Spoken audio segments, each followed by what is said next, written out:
Salut à toi ami crypto-mineur, on se retrouve pour une nouvelle vidéo sur la chaîne Happy Mining. On arrive tranquillement sur la grosse période estivale et donc avant de vous laisser partir tranquillement en vacances, on va regarder les nouveautés au niveau ASIC, les nouvelles sorties de modèles et on va regarder les rentabilités en ce moment. Il y a des choses intéressantes en termes de rentabilité sur le Bitcoin puisqu'on est sur aussi une valeur de Bitcoin qui avoisine les 110 000 $. Et un prix de machine qui a baissé. Donc il y a des choses intéressantes, on va regarder ça, on va regarder le Bitcoin, on va regarder le Kaspa, l'Aleo et l'Ethereum classique pour cette vidéo. Voilà, donc on commence avec les nouveaux modèles qui ont été annoncés. Donc Bitmain va sortir sa nouvelle génération de mineurs Bitcoin, donc la série S23, donc qui va supplanter la série S21. Donc ça c'est le modèle Hydro, S23 Hydro, donc on atteint une efficience de 9,5 joules par terahash sur ce modèle Hydro. Il y a le modèle OpenAir S23, donc en 318 Tera, avec une efficience de 12 joules par terahash. Donc à savoir que sur la génération précédente, le meilleur c'était le S21 XP, 270 Tera et une efficience de 12 joules par terahash. Donc là on gagne 1 joule par terahash. Je trouve que c'est pas si énorme que ça pour une nouvelle génération entre guillemets. Donc à voir, voilà. Donc en tout cas, on va pouvoir commander ces machines prochainement. La disponibilité par contre, ils les ont annoncé vachement tôt, 6 mois en avance. Ça sera pas avant janvier l'année prochaine, voilà, janvier 2026. Donc c'est toujours un peu... Il y a une part de risque de commander les machines 6 mois avant, avec on ne sait pas ce qui peut se passer en termes de cours de Bitcoin, de prix des machines. Voilà, donc toujours prudence là-dessus. Donc voilà, ils ont sorti la génération S23. On a Ice River toujours sur l'Aleo, ils ont sorti pas mal de modèles. On avait les AE0, AE1 Lite. Et là maintenant on a l'AE2 qui augmente la puissance par rapport à l'AE1 c'est un peu plus de x2. Donc l'AE2 il est à 720 MHz pour une consommation de 1300 watts. C'est à peu près, je pense que c'est les mêmes puces que sur l'AE0 et l'AE1. Donc en termes d'efficience on est à peu près équivalent que les autres machines. Voilà, donc ça va sortir a priori courant juillet sur l'AE2. Alors c'est pas des nouveaux modèles, mais on les voit pas encore trop parce qu'ils sont très chers. Donc sur le Kaspa, on a Ice River qui a sorti la série KS7, le 30 Tera. Mais modèle encore cher. On le verra sur la rentabilité sur le Kaspa. On a l'ancien modèle de chez Bitmain, le KS5 Pro 21 Tera, qui est beaucoup moins cher et qui reste le best-seller si on veut miner sur du Kaspa. On a Bitmain aussi qui a sorti sa série KS7 40 Tera, donc c'est la machine la plus puissante et la plus efficiente sur le Kaspa. Ils ont amélioré l'efficience de x2 par rapport au KS5 Pro ou même le KS5 tout court. Voilà, mais la machine a un peu plus de 7000 € TTC, elle est quand même très chère. Et comparé au KS5 Pro, il n'y a quand même pas photo en termes de rentabilité. Donc c'est une machine qui est encore très chère et qui a du mal à se vendre. Voilà. Donc maintenant on va regarder la rentabilité sur différentes cryptos. On va commencer par le Bitcoin. Pour rappel, si vous cherchez une pool de minage sur le Bitcoin ou le Kaspa, donc vous avez les deux. Vous avez la pool française Ordina Mining, donc je mettrai le lien en description. Voilà, vous pouvez copier-coller l'adresse du serveur, donc c'est le serveur en France. Donc ça c'est quand même bien. Voilà, et puis ensuite vous tapez votre wallet BTC ou Kaspa et puis vous avez accès aux stats de la pool Ordina. Voilà. Donc au niveau Bitcoin, on va regarder un petit peu la difficulté de minage. Donc en ce moment, il y a une baisse, une bonne baisse ces derniers jours. Donc c'est toujours ça de prix intéressant. Donc on est sur une difficulté équivalente à ce qu'on avait fin mars. Donc c'est cool. Bon, il y avait plusieurs différentes explications, des fermes de minage. Bon, c'est souvent des histoires de fermes qui doivent couper leurs machines, les relocaliser, etc. Bon. Après, j'ai pas suivi dans le détail, mais bon, voilà. En tout cas, il y a eu une baisse de la difficulté en ce moment. On va regarder, bon bah, 2-3 machines différentes. En prenant toujours une hypothèse de vous payez pas l'électricité et vous payez 7 centimes de dollars hein, si vous mettez la machine en hosting. Donc on va prendre le S19K Pro qui est vraiment le best-seller pour ceux qui ne payent pas l'électricité. Donc allez hop, on va regarder la rentabilité qui vous allez voir qui est vraiment sympa. Le prix de la machine n'a jamais été aussi bas. Elle a bien baissé, donc on est à un peu plus de 1300 € la machine. On va regarder combien elle rapporte par mois. Donc on est à 180 € par mois. J'ai fait le calcul tout à l'heure. Donc la machine rapporte 180 € par mois. Si vous payez pas l'électricité, c'est un retour sur investissement d'à peu près 7 mois. Donc c'est quand même, c'est un meilleur retour sur investissement qu'il y a la dernière vidéo qu'on a fait il y a un peu plus d'un mois de la rentabilité. Je crois qu'on était sur du 9-10 mois. Là, on est sur du 7 mois sur cette machine-là. Donc, vraiment intéressant pour ceux qui payent pas d'électricité ou très peu. On va faire maintenant l'hypothèse à 7 centimes de dollars. Il vous reste à peu près 65 €. Ah, vous allez voir, c'est pas aussi. Donc là, vous êtes sur 20 mois. 20 mois d'hébergement à 7 centimes. On va continuer. S21 Plus, donc ça c'est pareil, c'est un modèle qui se vend pas mal hein, parce que il a une très bonne efficience. Hein, on est à 16,5 watts ou joules par TH. Donc on va faire le petit calcul aussi. 3800 €. Donc là on est sur le modèle 225 Tera. Alors je mets déjà les 7 centimes, on verra le calcul après. Donc on est à 400 $ par mois. Alors je vais pas dire de bêtises sur la conversion avec l'euro là parce que ça fait 340 € par mois. Alors que je retrouve la petite fiche, 340 € par mois. Donc on était à, donc ça fait 3800 divisé par 340 € par mois. Donc on est sur un retour sur investissement de 11 mois, donc moins d'un an, sur une machine voilà, entre guillemets de dernière génération, hein, parce que le S23 est pas encore sorti. En ce moment on est sur la génération S21. 11 mois dessus. Ensuite, on est à peu près dans les 180 $ en hébergement à 7 centimes. On est sur du 21 mois. Voilà. Donc par exemple, par rapport au S19K Pro, hein, on était sur 20 mois, je crois. Bon bah vaut mieux partir sur le S21 Plus. C'est un modèle plus récent qui consomme moins, qui aura une rentabilité dans le temps supérieure au S19K Pro. Voilà. Donc ça c'est les deux machines intéressantes. On avait fait le test vidéo du Canon Avalon QBTC 90 Tera. Ça c'est une machine qui est intéressante si vous cherchez à avoir un bruit pas très élevé, une machine de qualité. Hein, donc on a fait le test vidéo hein, il y a pas longtemps. Avec des puces assez récentes, assez efficientes. Hein. On est pas loin de l'efficience d'un S21. Donc c'est mieux qu'un S19K Pro en termes d'efficience et assez proche d'un S21. On est à 18,5 joules par TH et le S21 on est à 17,5.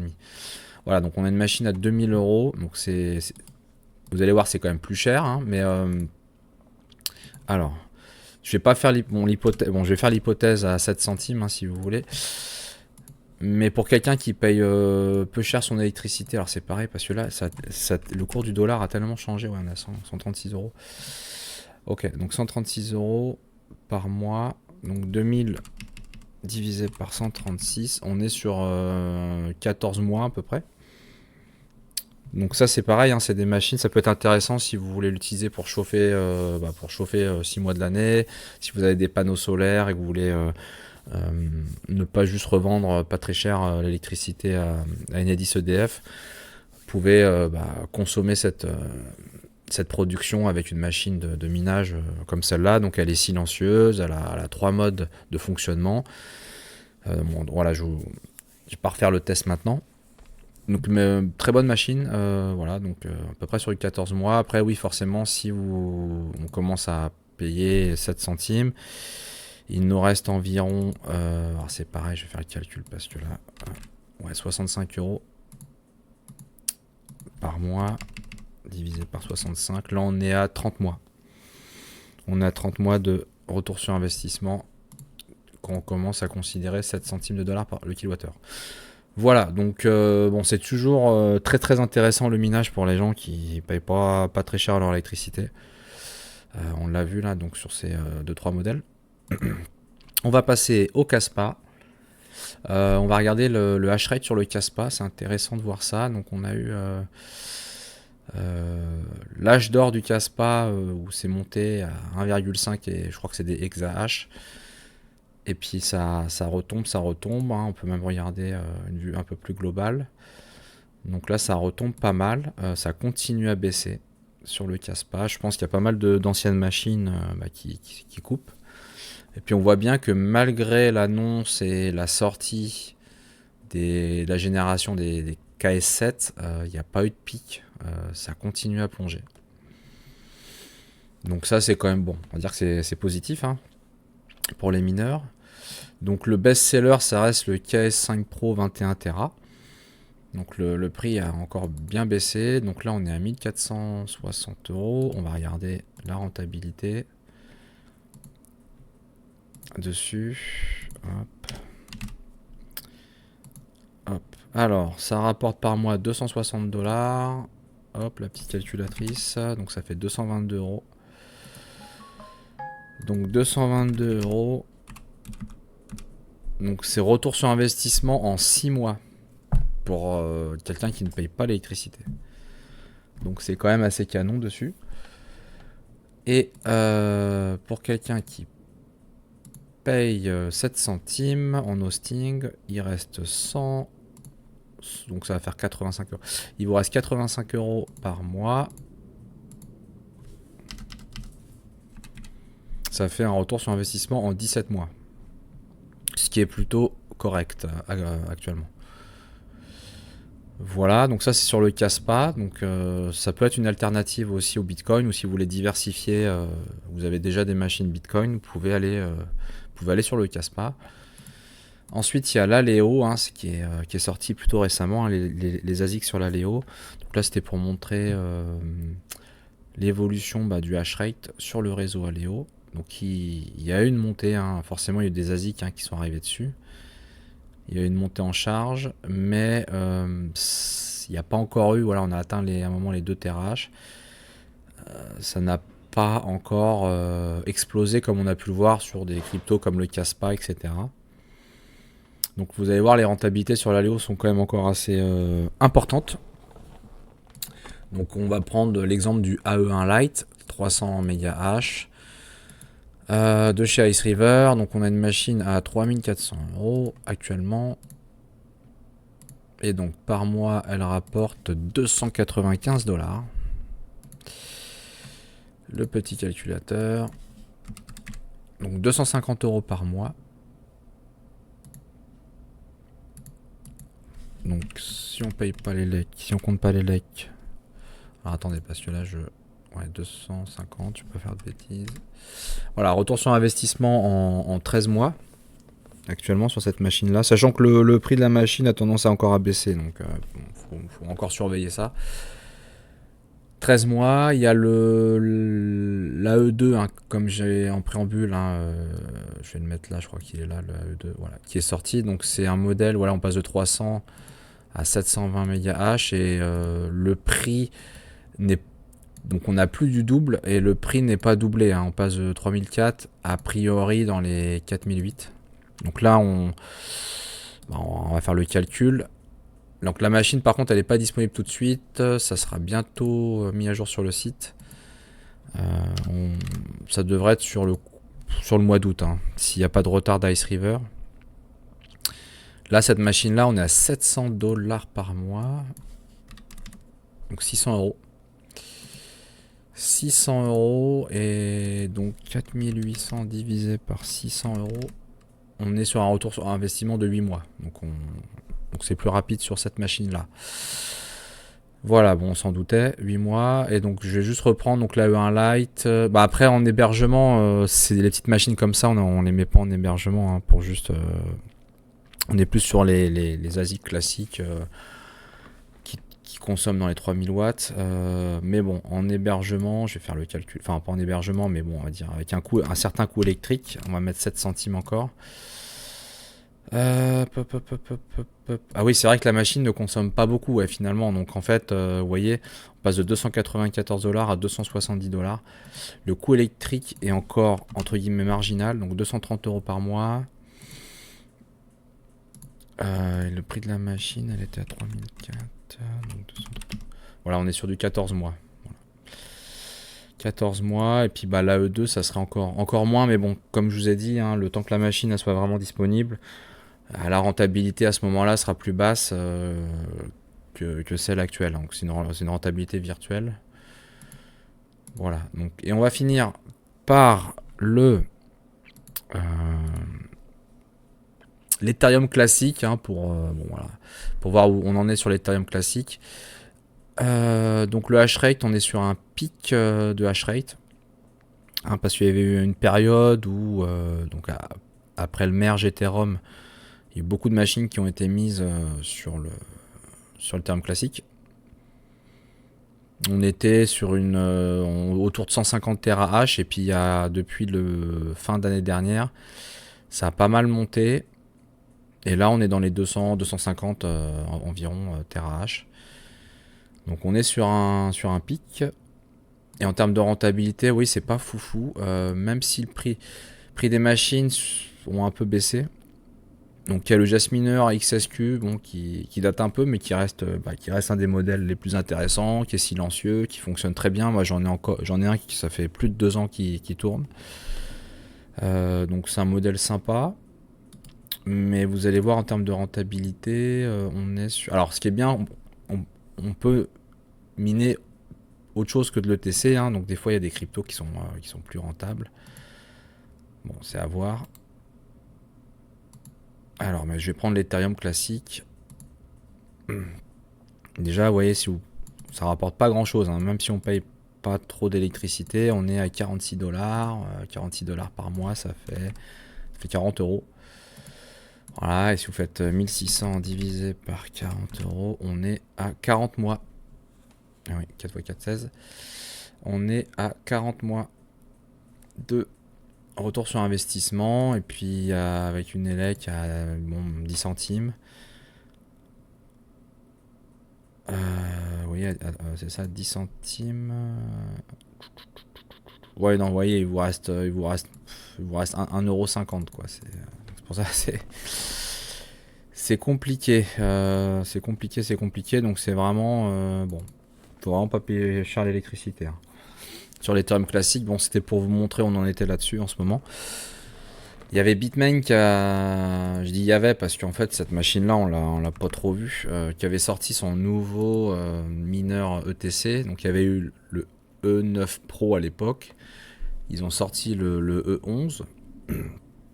Voilà, avec les nouvelles puces, avec une efficience qui est, je crois qu'elle est à peu près équivalente au Jasminer, légèrement mieux, mais voilà, avec un prix qui est quand même assez élevé. Mais c'est pas des machines qui se vendent beaucoup encore. Voilà. Voilà, bon bah c'était pour ce tour d'horizon en ce mois de juillet 2025. Et donc je vous souhaite un bon minage à tous, des bonnes vacances estivales. Prenez soin de vous, relaxez-vous un petit peu pendant ces vacances. Oubliez un petit peu le minage et les cryptos. Et puis on se retrouve à la rentrée pour de nouvelles aventures. Allez, salut!